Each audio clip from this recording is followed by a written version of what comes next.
여러분들이 성경을 읽다 보면 자연스럽게 머릿속에 남아있고 머무는 그런 사건들이나 인물들이 있습니다.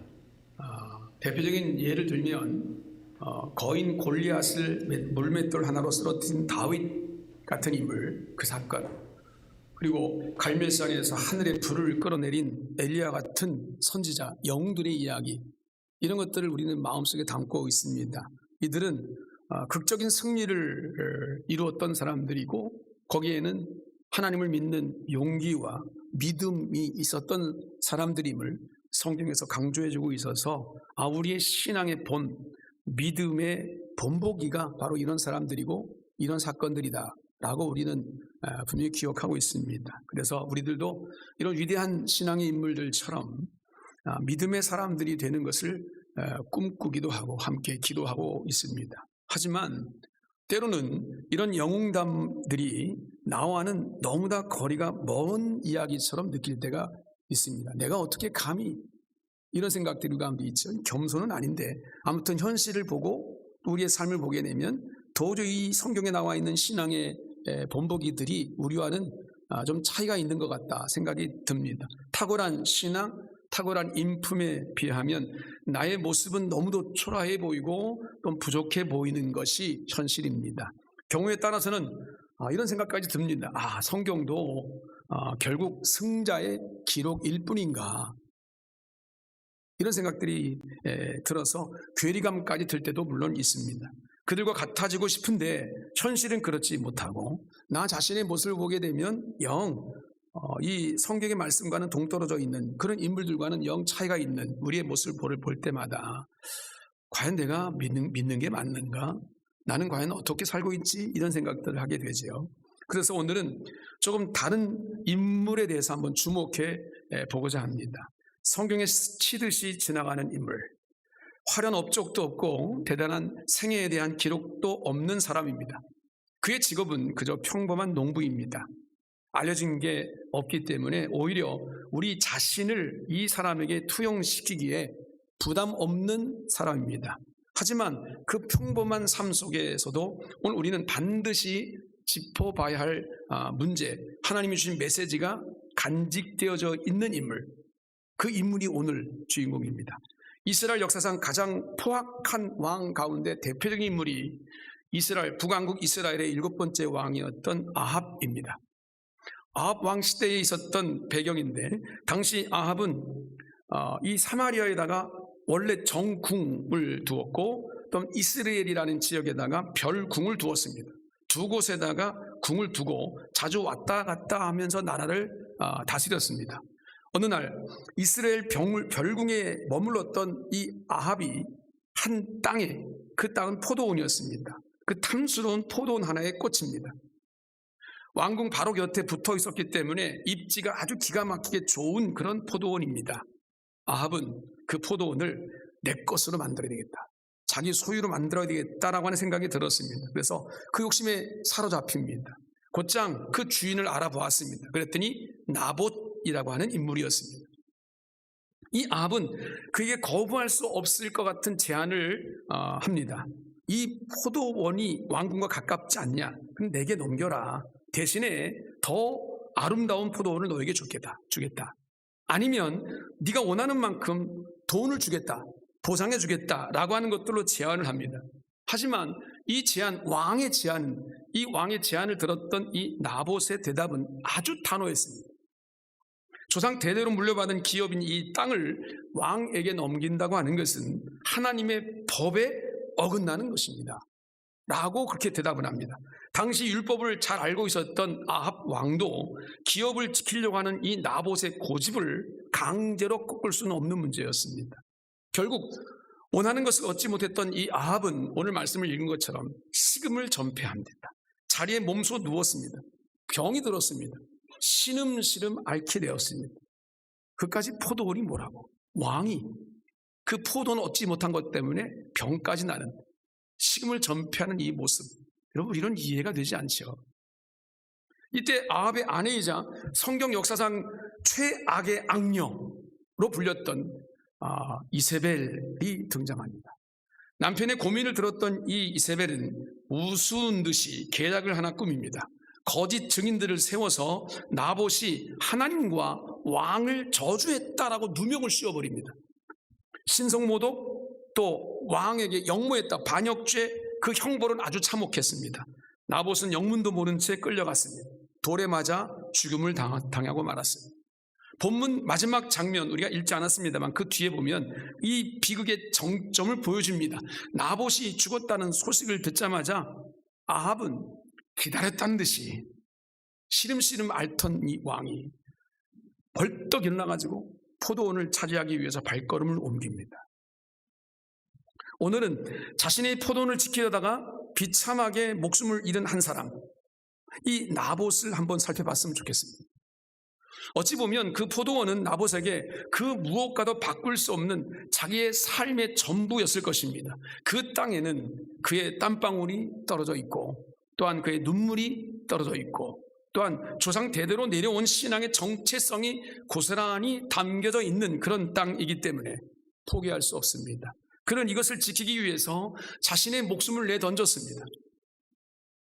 여러분, 내가 예수를 믿고 믿음 안에 산다고 하는 우리들이 목숨을 걸고서라도 반드시 지켜내야 할 나만의 포도원, 이게 뭘까? 내게 그게 있는가?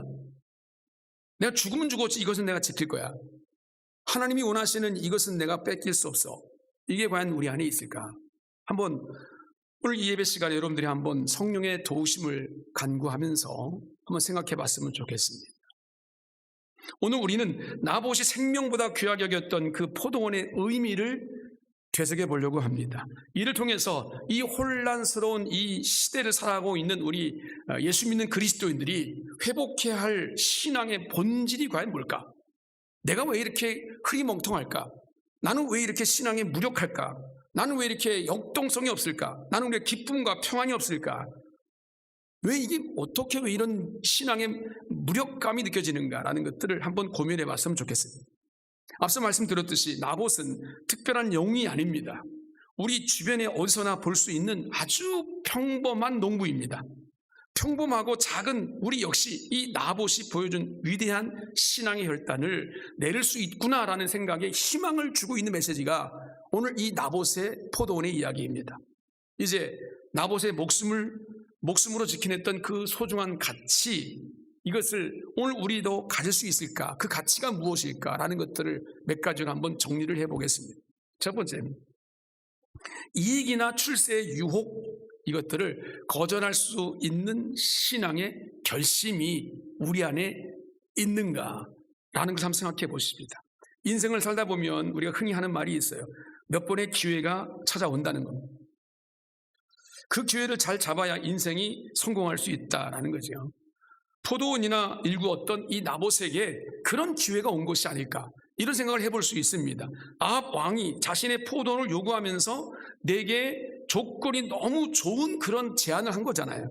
아합은 포도원이 나봇이 포도원을 주기만 하면 더 아름다운 포도원을 주겠다라고 말했습니다. 이게 왕인데, 그래도 왕이 하는 말인데 허튼 소리겠습니까? 장소만 달라질 뿐이지 더 아름다운 포도원을 내가 얻을 수 있는 기회가 온 것이 아닐까, 이런 생각을 해볼 수 있습니다. 또한 나봇이 굳이 포도원이 아니라 그 땅만큼 대신 돈을 주십시오, 돈을 원하면 아합 왕이 그 돈을 값을 쳐주겠다라고 오늘 말하고 있습니다. 더 아름다운 포도원을 줄 정도이니까 포도원의 값을 쳐주는 것도 그냥 뭐 공시지가로 주겠습니까? 네. 후하게 쳐주겠지요. 그러니까 그동안 땅을 파고 농사짓느라 온갖 고생을 다했던 이 나봇의 입장으로 볼 때는 원하기만 하면 많은 돈을 벌 수 있는, 정말 제대로 참 행복하게 살아갈 수 있는 기회가 온 것이 아닐까, 이런 생각을 해볼 수도 있다는 거죠. 더구나 보이지 않는 셈법이 또 하나 있습니다. 그것은 지금 이런 제안을 하는 사람이 누굽니까? 한 나라의 왕입니다.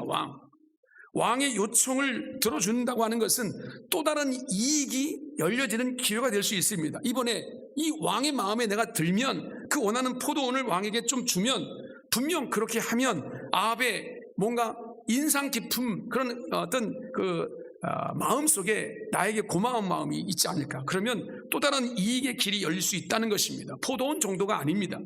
포도원을 훨씬 뛰어넘는 기회가 올 수도 있는 것입니다. 분명 세상의 눈으로 보면 나봇에게는 더할 나위 없는 기회가 온 거죠. 촌에서 농사나 짓고 있는 자신에게 왕이 무슨 볼 일이 있다고 나에게 이런 제안을 하겠습니까? 누가 봐도 이것은 하늘이 내린 기회이다 라고 볼 수도 있는 거예요. 누가 봐도 놓칠 수 없는 안타까운 그런 상황입니다. 아까운 상황입니다. 사실 아합 왕이 내민 이 손길은 절호의 기회처럼 보였을지 모르지만 그러나 실상은 거부할 수 없는 외통수입니다. 여러분, 아합이 누굽니까? 그의 곁을 지키는 왕비가 이세벨입니다. 이 사람이 어떤 사람입니까? 온 이스라엘을 완전히 우상 소굴로 몰아넣었던 여인입니다. 그의 잔혹함은 성경에 증명하고 있는 부분들이 여러 군데 있습니다. 그의 눈밖에 난다? 이것은 이 땅에서 살 길이 끊어지는 것과 같은 이야기입니다. 그러니까 아합의 제안은 형식만 요청일 뿐이지 실제로는 거역할 수 없는 서슬시퍼란 명령과도 같은 것입니다. 처음 말할 때는 권유처럼 들렸을지 모르지만 그 시간이 지납니다. 침묵의 시간들을 보면서 그 침묵의 무게는 이미 살벌하게 협박과도 같은 느낌으로 분명히 나봇에게 다가왔을 것입니다. 야, 내가 이 왕의 제안을 들어주지 않으면 어떤 해를 입을지 모르는데, 말 그대로 퇴로가 없는 거예요. 외통수인 거예요. 그냥 포도원을 넘겨주는 수밖에 없는 상황. 그렇지 않으면 죽는 거예요. 세상 물정에 밝고 계산이 빠른 사람이라면 이 순간 두 번도 생각하지 않을 겁니다. 예, 왕이시오, 왕의 뜻대로 하옵소서. 어차피 내가 거절해봐야 뺏길 것 뻔하고 차라리 먼저 고개를 숙이고 왕의 비율을 맞춰주면, 적당히 아첨해주면 포도원도 받을 수 있을 것이고 목숨은 건질 수 있을 것이고 또한 왕에게 선심을 또 줬기 때문에 막대한 보상과 권력의 부스러기까지 챙길 수 있는 절호의 기회가 아니겠습니까? 하지만 나봇은 그런 비겁한 이익을 마음에 두지 않았다는 것입니다. 눈앞에 안락함, 권력의 줄을 잡는 출세 따위 이런 것들에 눈길을 주지 않았습니다. 그는 두 번 생각할 것도 없이 단칼에 거절하는 아주 냉철한 단호함을 보여주었습니다. 나봇에게는 그 어떤 이익이나 화려한 출세보다 하나님이 내게 맡겨주신 이 자신의 이 포도원이 훨씬 더 중요하고 훨씬 더 아름답고 훨씬 더 가치가 있는 것입니다. 그 대가가 자신의 목숨을 위협하는 참담한 결과가 온다 할지라도 그의 신앙의 마지노선에서 절대로 물러서지 않는 이 나봇이라는 한 평범한 농부의 이야기. 여러분, 우리 자신과 한번 비교해 보시길 바랍니다. 우리에게도 간혹 기회 같은 것들이 올 수 있습니다. 내 포도원이 좋지만 내가 더 좋은 것을 줄게. 달콤한 유혹을 우리 가운데 제안해 옵니다. 사단은 늘 그런 식입니다. 마귀는 항상 우리가 다가오는 그런 유혹들을 보면 패턴이 똑같습니다.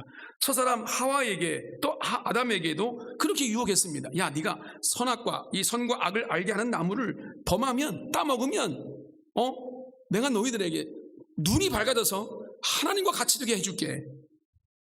먹어봐. 여기 너 귀한 보상이 있을 거야. 이게 사단이 하는 일이람. 여러분, 성경을 쭉 보시면서 죄와 관련되어 있는 모든 것들이, 사단이 역사하는 것들은 다 이런 패턴을 가지고 있거든요. 무언가 이익을 보게 하는 것처럼, 뭔가 이것을 범하면 내가 뭔가 유익을 얻을 것처럼 꾸며가지고 나의 소중한 가치를 완전히 짓밟도록 만듭니다. 신앙을 조금만 양보해 보라고. 더 높은 자리, 더 많은 연봉을 내가 줄게. 더 편안한 삶을 내가 보장해 줄게. 여러분, 이럴 때 오늘 우리는 뭘 생각할 수 있을까? 단호함을 이 나봇처럼 보일 수 있을까라는 거죠.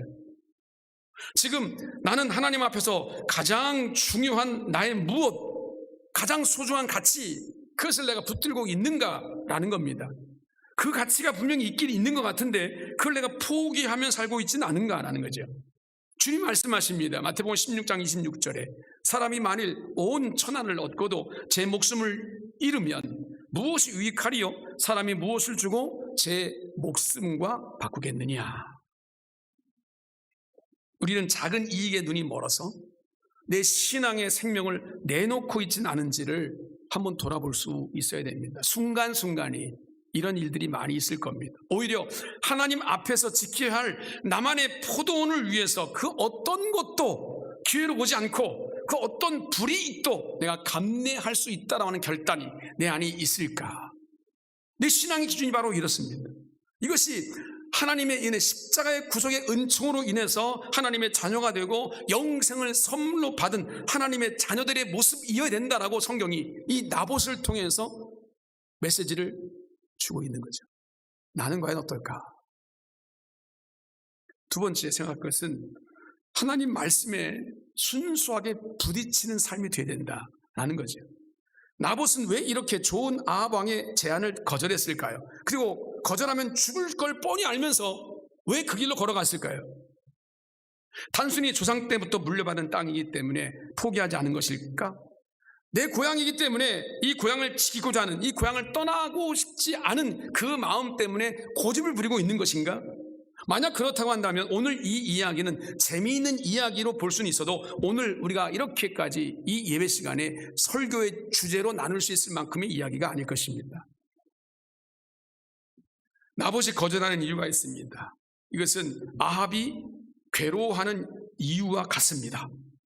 나봇이 아합에게 이렇게 3절에 말합니다. 내 조상의 유산을 왕에게 주기를 여호와께서 금하실지라.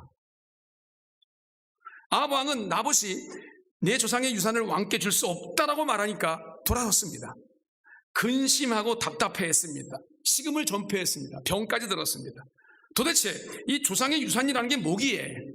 유산이라는 말보다는 기업이라고 하는, 우리가 마지막 예배 찬송 전에 나의 영원하신 기업, 생명보다 귀한 이 기업이라는 말이 더 이해하기가 쉽지요. 하나님이 내게 주신 이 기업이 뭐기에? 이 이스라엘 백성들에게는 내게 물려준 이 땅, 이 땅이 바로 내 기업입니다. 내 조상의 기업이라고요. 이 기업을 지키는 것이 가장 소중한 가치였어요. 하나님이 주신 기업이거든요. 이거를 내가 대대손손으로 지키는 거죠. 그 말씀은 하나님께서 주신 말씀에 근거를 두고 있습니다. 레위기 25장 23절을 보면 토지를 영영히 팔지 말 것은 토지는 다 내 것임이니라. 너희는 나그네요 우고하는 자로서 나와 함께 있느니라 라고 말합니다. 또 신명기 19장 14절에 내 하나님 여호와께서 내게 주어 차지하게 하시는 땅, 곧 내 소유가 된 기업의 땅에서 조상이 정한 내 이웃의 경계표를 옮기지 말지니라. 마음대로 땅을 팔고 사지 말라는 거예요. 하나님의 기업이라는 겁니다. 땅, 곧 이 기업은 하나님께 주신 것이 사람이 인위적으로 바꿀 수 없게 하신 것이 하나님의 법이었습니다. 지금 나봇은 이 말씀에 부딪힌 거예요. 그 말씀이 삶 속에 완전히 자리 잡고 있는 거예요. 그 말씀을 이 위기의 순간에 붙잡고 있는 거예요. 그 말씀대로 순종하고 있는 거예요. 순수하게. 아마 당시 주변 사람들은 이 나봇의 결정을 보고 아마도 반대를 많이 했을 겁니다. 나봇을 좋아하는 사람들은 야, 너 그러다 죽어. 망해. 저 왕과 이세벨이 어떤 사람인지 몰라? 그러지 마. 그냥 넘겨줘. 이런 사람들이 많아했을 거란 말이죠. 당시에는 이세벨로 인해서 바알 숭배에 깊이 젖어 있는 시기였습니다. 사람들이 원하든 원치 않든 바알과 아세라 신을 섬겼던 그런 시대란 말이지요. 사람들은 하나님 말씀을 다 잊어버렸습니다. 하나님 말씀이 이런 말씀이 있었나라는 것들은 그냥 먼 이야기예요. 주변의 사람들은 이렇게 말했을 것입니다. 야, 지금이 어떤 시대인데? 아왕 시대야 지금. 너 이러다 죽는다니까. 왜 그런 소리를 해? 미쳤어 너? 이런 얘기를 했을 거란 말이에요. 그리고 아합의 요구를 거절했다가는 너뿐만 아니라 너 가족들 전부 다 뼈도 못 추린다고 죽는다고. 이렇게 당시에 하나님 말씀대로 순종한다고 하는 것은 그야말로 우리로 생각하면 어리석은 행동입니다. 그렇죠? 하나님 말씀을 순종하는 것이 죽음이라면 그거 어리석지 않습니까? 그렇게 생각하지 않습니까, 여러분? 시대도 맞지 않아요. 그런데도 불구하고 나봇은 순수하게 문자적으로 이 하나님이 주신 이 기업에 대한 말씀들을 붙잡았습니다. 하나님이 요구하신 이 말씀들을 붙잡고 순종했습니다. 신약시대를 한번 볼까요? 사도들로 인해서 여기저기에 놀라운 이적들이 많이 일어났습니다. 그러니까 대제사장들이 이 사도들, 제자들을 불렀습니다. 다 불러서 옥에 가두었습니다. 그리고 공회를 열어서, 사내들인 공회를 열어 재판을 했습니다. 그런데 이들이 아무리 뭐 율법을 끌어당기고 뭐 자기들이 어떤 것을 뒤집어 씌워도 어떤 혐의도 이들을 구속시키거나 형을 줄 수 있을 만한 범죄가 아닌 거예요. 그 어쩔 수 없이 이들을 풀어줍니다. 풀면서 뭐라고 그럽니까? 협박하죠. 너희들이 이제 예수의 이름으로 다시는 언급하지 마. 예수의 옛자도 꺼내지 마. 아무것도 하지 마. 풀어줄 테니까. 협박을 하잖아요. 권력으로, 군사력으로 이렇게 억누릅니다.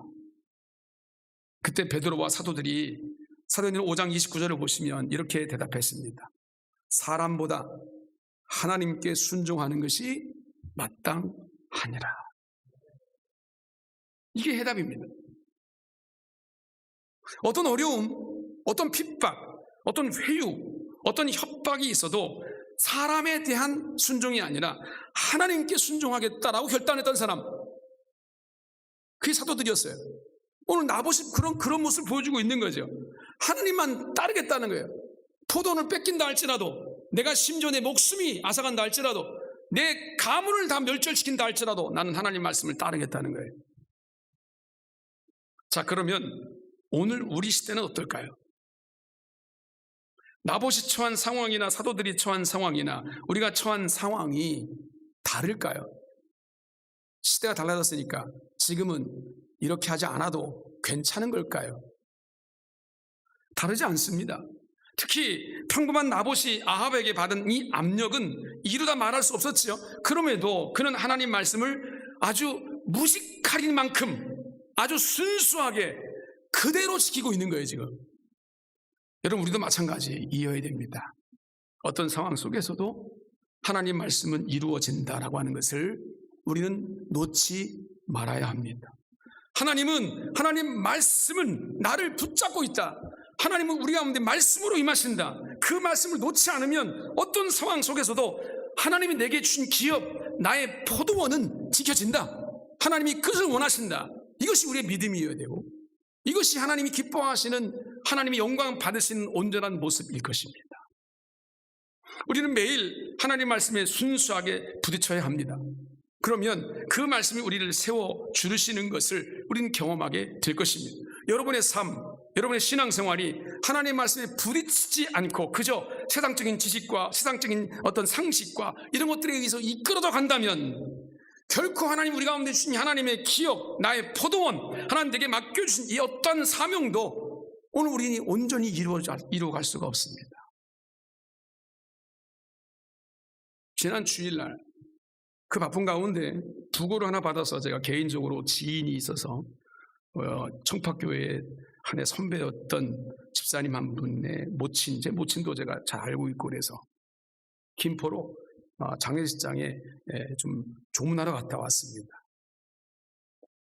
근데 거기서 이전에 섬겼던 교회, 제가 어렸을 때부터 청년 때까지 있었던 그 교회의 담임 목사님, 제 스승 은사 돌아가셨습니다만 이제 그 목사님의 장남을 만났어요.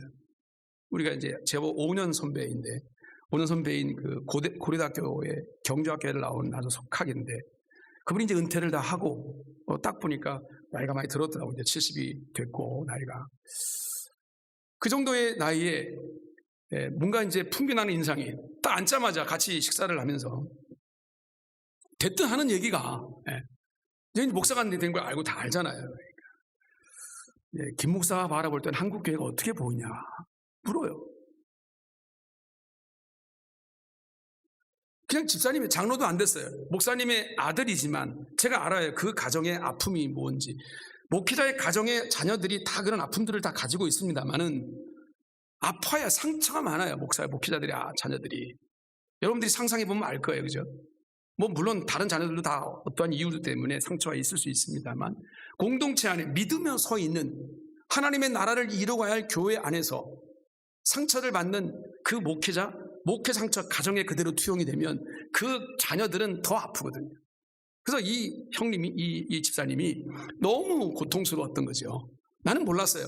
그러고 나서 헤어졌고 그 다음에 잘 살고 있는, 뭔가 하나님 앞에 크게 쓰임받지 않을까 생각을 했는데 자기 고백을 하는 거죠. 고백을 하는 겁니다. 내가 어떻게 살아왔나. 상처와 이 응어리 때문에 믿음 생활, 온전한 생활을 하지 못했다는 거예요. 아버지도 이해할 수가 없고 한국교회 이해할 수도 없고 모든 영적인 이 상황 가운데 너무도 혼선을 믿었다는 생각이에요. 그런데 어느 순간에 그게 오래된 것 같지 않더라고요. 지금 온누리 교회를, 양재 온누리 교회를 다니고 있던데, 그래서 하나님을 만난 거예요. 진짜 하나님을 경험했어요. 그 얘기를 들어보면 알잖아. 이분이 하나님 만났는지 안 들어봤나. 그러면서 진정으로 하나님의 교회를 걱정하더라고요. 진정으로 하나님이 원하시는 뜻이 무엇인지, 영적인 무지에서 벗어나서 진정한 그리스도인의 자유와 사명이 무엇인지를 깨달았던 한 인물을 제가 경험하면서 참 한 시간 얘기하면서 마음속에 참 기쁨이 있더라고요. 그렇구나. 근데 그 이유가 어떻게 그렇게 됐는가? 이분이 그런 얘기는 해요.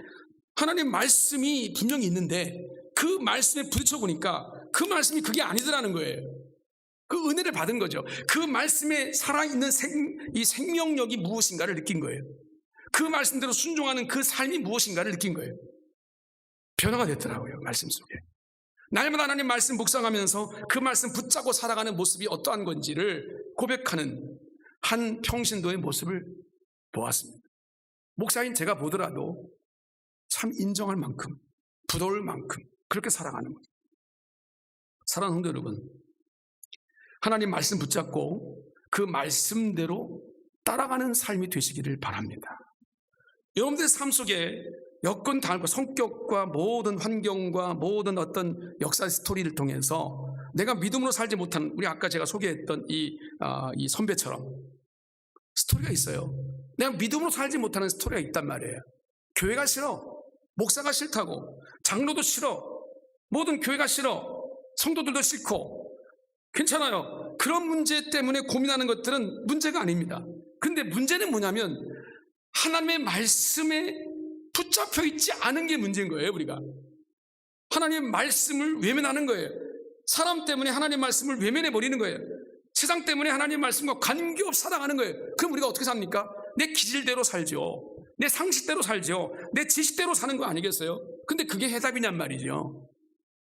그게 답이 아님을 제가 만났던 이 선배를 통해 깨닫게 되는 거죠. 거긴 답이 없더라는 거예요. 아무리 고대 나오고 속하면 뭐 하겠습니까? 답이 없는데, 인생에. 하나님 앞에서 핑계할 겁니까? 나는 목사 때문에 이렇게 됐다고?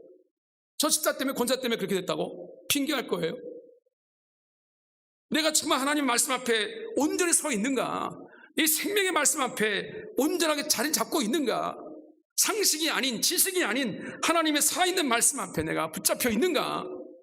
이게 안 되면 우리는 절대로 변화할 수 없습니다. 하나님의 기업을 지킬 수도 없고 얻을 수도 없습니다. 왜 나봇이 자기 포도원을 지키는, 생명을 바꾸면서까지 지켰는가? 하나님 말씀에 부딪혔기 때문입니다. 결론적으로 우리 삶의 자리에서 우리는 믿음의 사람이 되어야 된다는 겁니다. 나봇의 포도원의 이야기에서 우리가 놓치지 말아야 될 것은 포도원은 나봇의 일상이었다는 겁니다. 그리고 그 일상은 하나님이 주신 사명을 감당해 나가는 것이었다. 그렇죠. 여러분도 마찬가지잖아요. 여러분의 삶의 자리에서 일상적인 것들이 여러분의 삶이잖아요. 그것이 우리의 사명이잖아요. 포도나무를 심었습니다. 가꾸었습니다. 그러면서 하나님의 은혜를 기억했습니다. 열매를 맺으면서 하나님 감사했고, 그렇죠? 이 모든 것이 하나님의 물과 해와 공기와 모든 것들이 어우러져서 하나님이 나에게 이런 은혜를 주셨군요. 일상이지만 그 안에 하나님이 살아계신 거죠. 골로새 3장 23절처럼 무엇을 하든지 마음을 다하여 죽게 하듯 하고 사람에게 하듯 하지 않는다. 이 메시지가 이 나봇에게 있었던 거죠. 그러니까 그는 일상에서 끊임없이 하나님과 만났습니다. 하나님의 인도하심을 받았습니다. 하나님이 기뻐하시는 모습이 무엇인가를 깨닫고 그 자리에 서 있었던 거예요. 삶의 자리에서 하나님과 동행했던 거죠. 그게 바로 그의 포도원이었습니다. 그것을 달라는 거죠. 그것을 팔라는 거죠. 세상의 유익과 이익으로 달라는 거예요. 여러분처럼, 여러분 우리가 세상적인 안목과 거기에 매여 있다면, 만약 포도원을 단지 보이는 부동산으로만 생각한다면 여러분 이 아합이 제시한 대박의 기회를 놓치지 않겠습니까? 그러나 그의 삶의 자리에 만난 하나님이 있기 때문에 그 어떤 난관에도 물러서지 않았던 이 나봇, 그 난관이라고 하는 것은 자신뿐만 아니라 자기 자식까지도 함께 죽을 수밖에 없는 고난의 길이라고요, 이게. 그런데도 살아계신 하나님 말씀 붙잡고 있잖아요. 오늘날 우리가 놓치고 있는 것이 무엇일까? 한국교회가 왜 이렇게 무력해져 가고 있는가? 그 해답을 말해봐라. 여러 가지로 말할 수 있지만 그 중심에 목회자도 물론 있어요. 아주 크죠. 회개하고 자성합니다. 그렇지만 사랑하는 성도 여러분, 나는 지금 어떻게 살고 있는가? 삶의 자리에서 하나님과 동행하는 것이 없어요. 신앙은 신앙이고 삶은 삶인 거예요, 그냥. 이게 안 되는 거예요, 매치가. 연결이 안 되는 거예요. 우리가 신앙적으로 얘기할 때마다 미래형에 관한 이야기를 주로 하잖아요. 그렇죠? 난 하나님의 자녀니까 천국 간다. 난 하나님의 자녀니까 나를 건강하게 해주실 거다. 하나님 자녀니까 나를 복받게 해주실 것이다. 하늘의 상급을 주실 것이다. 모두가 미래형이란 말이에요. 미래형. 현실이 얼마나 어려우면 우리가 미래를 바라보면서 소망을 가질 수 있을까라는 것들, 인내하면 참으라는 그런 메시지도 받긴 하지만, 그런데 여러분, 이렇게 미래형으로만 이야기하면 놓치는 게 있잖아요. 그게 뭡니까? 지금이라면, 현실, 오늘 여기. 미래에 받을 소망은 잔뜩 품어 있는데, 근데 현실에는 어쩔 수 없이 타협하고 있는 거죠. 미래에 받을 복에 대한 기대는 한없이 부풀어 있는데, 지금 현실은 어쩔 수 없이 한눈 찔끔 감는 거죠. 하나님도 이해하실 거라고. 어쩔 수 없다고. 어쩔 수 없잖아, 하나님 살려면. 이렇게 생각하는 거잖아요. 그런데 여러분, 나봇은 그렇지 않았다는 겁니다. 자신이 해코지 당할 수 있음에도, 심지어 자신이 죽음을 당할 수 있음에도, 아니 자식들도 죽음을 당할 수 있음에도 다 예견되는 상황임에도 불구하고 그의 삶의 자리에서 철저하게 하나님 말씀에 부딪히는 순간, 매 순간마다 그 자리에 하나님이 나와 동행하고 계시구나, 하나님 멀리 계신 것이 아니라 지금 나의 삶의 자리에 오늘 여기에 계시는 거구나, 하나님과 동행하는 그 삶이 있었기 때문에 이 포도원의 팔라라고 하는 제안을 거절할 수 있는 겁니다. 어떠한 유혹도 필요 없습니다. 어떠한 협박도 여러분 소용없습니다. 나봇은 결국 모함받아 죽었습니다. 비참하게 죽었습니다. 개들이 그의 피를 핥았다고 성경이 말합니다. 뿐만 아니라 자신이 죽는 그 자리에 자녀들도 그런 비참함을 함께 겪었다고 성경은 말하고 있습니다. 그런데 하나님은 이 아합 왕에게 나봇이 죽은 것과 똑같은 방법으로 죽게 하십니다. 그래서 신원해 주십니다. 오늘 본문 아래에 보면 아합에 대한 엘리야의 선포가 나오고요. 그 이후에 보면 그대로 이루어지는 것을 보게 됩니다. 그리고 나봇의 죽음이 불의에 굴하지 않고 하나님을 따른 표상이라는 것을 성경은 증거해주고 있습니다. 사랑하는 성도 여러분, 나봇은 위대한 인물이 아닙니다. 다윗이 아니라고요. 엘리야가 아니라니까요. 평범한 농부였습니다. 그러니까 그가 지킨 이 신앙의 절개, 하나님 앞에 서 있는 삶의 자리는 오늘 우리의 삶의 자리이어야 된다는 것을 주님 말씀하십니다. 오늘 우리도 이익의 유혹에 이끌지 않는 결단이 있을 수 있어야 된다. 주변 사람들이 뭐라고 하든 순수하게 하나님의 말씀에 부딪히는 우리 자신이 되어야 된다는 거죠. 사람을 의식하지 않고, 세상을 의식하지 않고 신앙의 중심을 지킬 수 있는 믿음, 이런 모습이 우리의 삶의 자리에 온전하게 자리매김되기를 주의 이름으로 축복합니다. 하나님은 그런 우리를 바라보면서 잘했다, 정말 잘했다, 내가 너를 보니까 기쁘다, 내가 너와 영원한 생명을 나누겠다, 우리에게 용기를 주실 것이고 힘과 소망을 주실 것이고 하나님의 역사를 우리의 삶의 현실 속에 분명히 허락해 주실 줄로 믿습니다. 그 일을 위해서 하나님 말씀에 부딪히십시오. 부딪히려면 말씀을 사모해야 되겠잖아요. 아무리 바쁘고 분주해도 하나님 말씀을 들어야 될 거 아니겠어요? 묵상해야 될 거 아니겠어요? 우린 바쁘다는 핑계로, 어렵다는 이유로, 현실이 팍팍하다는 이유로 하나님의 말씀에 부딪히는 것을 포기하니까 자꾸 이 나봇의 이야기가 멍뚱한 이야기처럼 들리는 거잖아요. 살아계신 하나님의 말씀으로 나만의 포도원, 나만의 기업을 하나님 지키십시오. 하나님께서 반드시 그 일을 이루어 주실 줄로 믿습니다. 그리고 먼 훗날 주님께서 우리를 부르실 때 하나님의 영광으로 우리를 이끄실 줄로 믿습니다. 그 승리의 길을 걸어가는 하나님 백성들 되시기를 주의 이름으로 축복합니다.